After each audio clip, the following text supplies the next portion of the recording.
मेरे मोअज़्ज़ज़ नाज़रीन इकराम, आपने नमाज जनाजा के अंदर शिरकत की होगी अपने किसी अजीज़ व अक़ारब या दोस्त के। लेकिन अमूमन तौर पर वहाँ देखा जाए तो ऐलान होता है, मौलवी साहब वाज़ो नसीहत करते हैं, फिर उसके बाद कहते हैं ख़ास तौर पे मर्दों के लिए कि अगर इसका किसी के साथ कोई लेना देना है तो अल्लाह के लिए माफ़ कर दें, नहीं तो इसके वरसा के साथ रब्ता करें। दूसरे नंबर के ऊपर ऐलान होता है कि जितने भी मेहमान हैं वो खाना खाकर जाएं। लेकिन यहाँ तो मौलवी साहब ने कुछ और कह डाला। सब एक दूसरे का मुंह तकते रह गए। किसी ने कहा कि ये अच्छा अमल है, किसी ने कहा कि ये चवल है। अस्सलामु अलैकुम वरहमतुल्लाहि वबरकातुहू। मेरे मोअज़्ज़ज़ नाज़रीन कराम, ये साहिवाल के गांव का वाक़या है। वहाँ एक मैयत आती है मर्द की, तो कहा जाता है कि नमाज जनाजा के लिए सफ़ें सीधी करें। सफ़ें सीधी होती हैं, कुछ वाज़ो नसीहत होती है, फिर उसके बाद नमाज जनाजा पढ़ाया जाता है। नमाज जनाजा के बाद मौलवी साहब जो है वो अहम ऐलान करते हैं, कहते हैं कि सब हजरात जो है वो यानी ये ऐलान सुन कर जाएँ।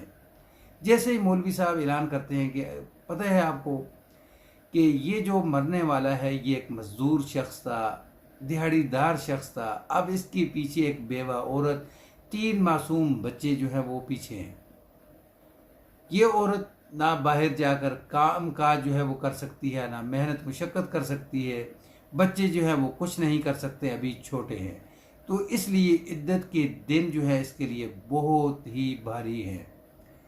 तो मैं आप सबसे अपील करता हूँ कि इसके जो इद्दत के दिन हैं, यानी उसके अंदर इसके घर के जितने अखराजात हैं उसकी ज़िम्मेदारी जो है वो हम सब उठाएं।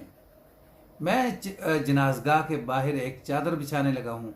जितनी आपकी जेब जो है वो इजाज़त देती है, 10 की इजाज़त देती है, 100 की इजाज़त देती है, 10,000 की इजाज़त देती है, वहाँ अपना हिस्सा डाल कर जाए। दूसरे नंबर के ऊपर ऐलान ये है कि आपने आज खाना जो है वो अपनी जेब से खाना है, ना कि इन बेवा औरत के घर से या यतीम बच्चों के घर से, बल्कि अपनी जेब से खाएं। सब जो है वो यानी एक दूसरे का मुंह देखते हैं कि मौलवी साहब ने ये क्या कह डाला। किसी ने कहा कि बहुत अच्छा अमल किया है, किसी ने कहा कि ये चवल है। नाजरीन, लेकिन देखते देखते तकरीबन लाख रुपए से ऊपर रकम जो है वो इकट्ठी होती है। मौलवी साहब जो है वो सबके सामने वो रकम इकट्ठी करते हैं और कहते हैं कि ये बेवा औरत के घर जाएगी। बेवा औरत के पास ये रकम पहुंचाई जाती है और कहा जाता है कि अब जो आपकी इद्दत के दिन है, यानी ये आप अखराजात इस पैसे से करेंगे।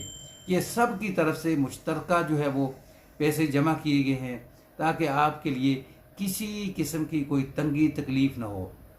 नाजरीन, क्या कहेंगे आप मौलवी साहब के इस अमल को? कमेंट्स बॉक्स जो है वो आपके लिए खुला है। वीडियो अच्छी लगे तो उसको आगे शेयर कर दें, चैनल पर नहीं हो तो उसको सब्सक्राइब कर दें, बेल के बटन को दबा कर रखें ताकि आने वाली इस तरह की जो वीडियो है, वाक़यात है, वो आपको मिलते रहें। अस्सलामु अलैकुम वरहमतुल्लाह।